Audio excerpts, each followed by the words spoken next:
വളാഞ്ചേരിയിൽ രേഖകളില്ലാത്ത പണവുമായി യുവാവിനെ പോലീസ് പിടികൂടി. വെള്ളിയാഴ്ച കാലത്ത് 11:30 പട്ടാമ്പിയിൽ നിന്നും വളാഞ്ചേരി ബസ് സ്റ്റാൻഡിൽ ഇറങ്ങിയ കൈപ്രം സ്വദേശി അബ്ദുൾ റൌഫിൽ നിന്നാണ് രേഖകളില്ലാത്ത 10 ലക്ഷം രൂപ പോലീസ് പിടികൂടിയത്.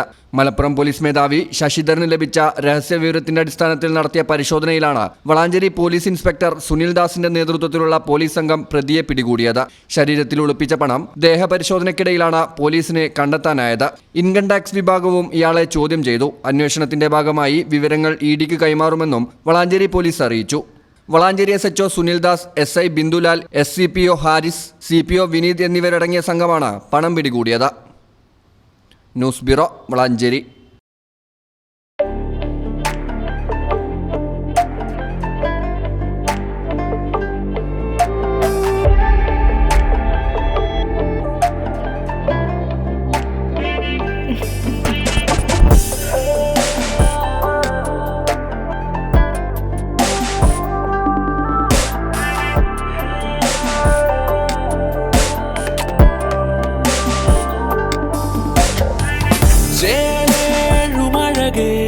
തിരിമിന്നി നിൽക്കുന്ന താരം പൊൻതിങ്കൾ നീയേ, ഇനി എന്നുമെന്നെന്നും നീയൻ കവിത.